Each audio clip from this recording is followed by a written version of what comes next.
There's a chocolate bar sitting in the Smithsonian National Museum of American History that soldiers nicknamed Hitler's secret weapon, and they were not talking about how good it tasted. They were talking about what it did to their stomachs, and the genuinely wild part is that every terrible thing about this bar was put there on purpose. It starts in April of 1937, not on a battlefield, but in a meeting room at the Hershey Chocolate Corporation in Pennsylvania.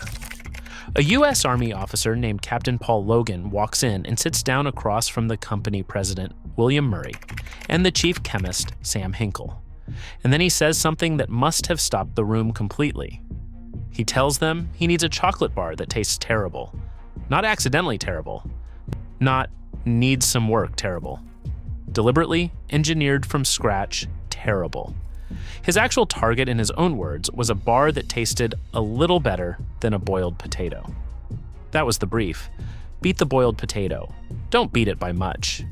To understand why anyone would ask for that, you need to understand the problem the U.S. Army was staring at. By the mid-1930s, military planners were watching Europe and the Pacific deteriorate and landing on an uncomfortable realization. If America went to war, soldiers would spend long stretches in places where no field kitchen could reach them, surviving across jungles and deserts and frozen mountain passes. What they needed was a pocket-sized emergency ration, something a soldier could carry on his body and pull out when things went completely sideways. Chocolate made obvious sense. It packs a huge number of calories into a small space, it travels well, and militaries had been using it for centuries. But there was a wall. A regular chocolate bar melts, and in summer heat pressed against a soldier's body, it turns to paste long before anyone needs it. So the bar had to resist heat. That part is a solvable engineering problem, but Logan's second constraint is the one that seems almost funny until you sit with it. The bar could not taste good.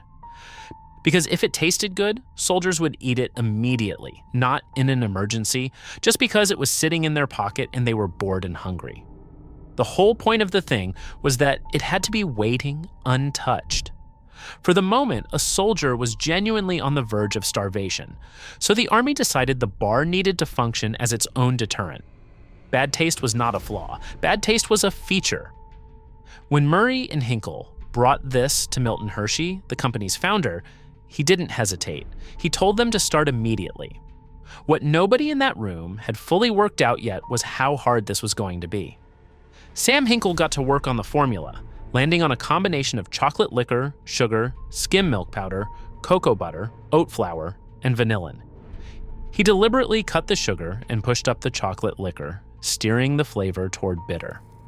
Oat flour went in for density and calories, and the result was 600 calories packed into a single 4-ounce bar. 3 bars bundled together made a full daily ration, delivering 1,800 calories, the minimum a soldier needed to function. On paper, that is a genuine triumph of nutritional engineering. What Hinkle had actually made, though, was something close to a brick.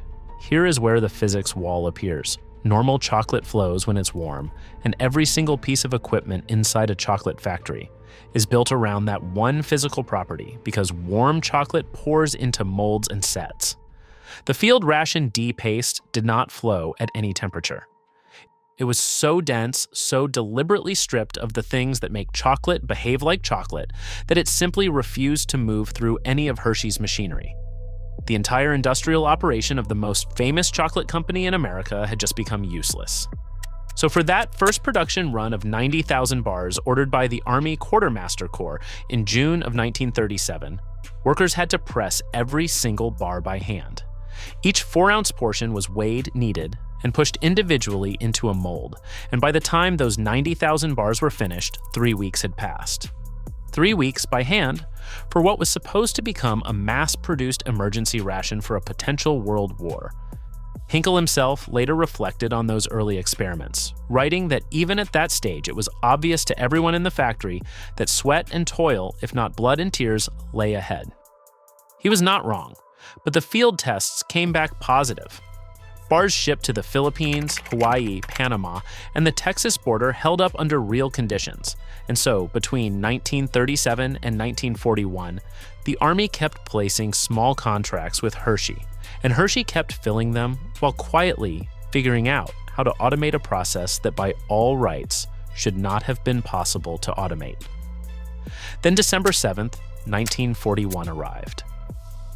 Pearl Harbor transforms everything. America enters the war, and those small, careful contracts become a massive, urgent demand overnight.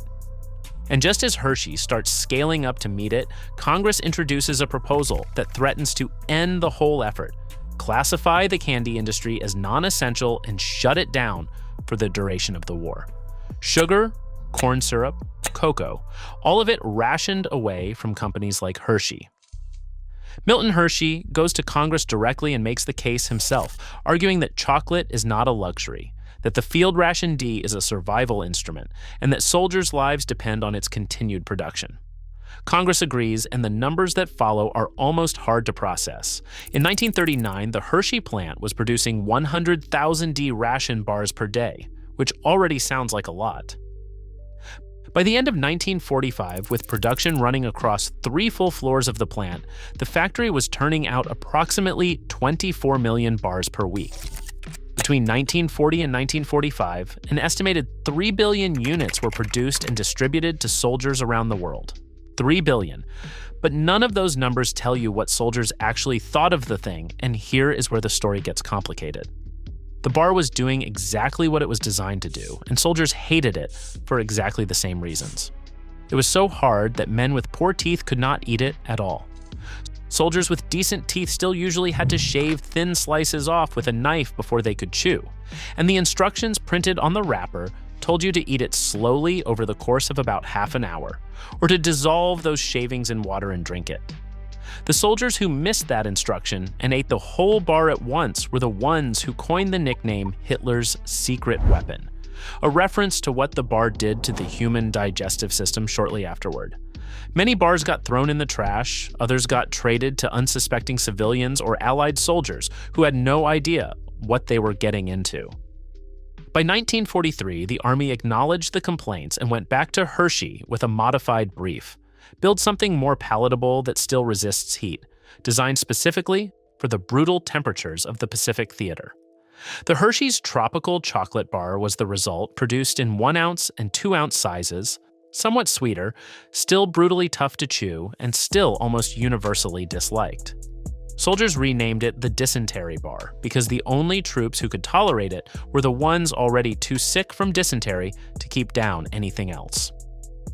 Medical officers in the field had discovered, almost by accident, that soldiers with dysentery could digest these bars when no other food worked at all.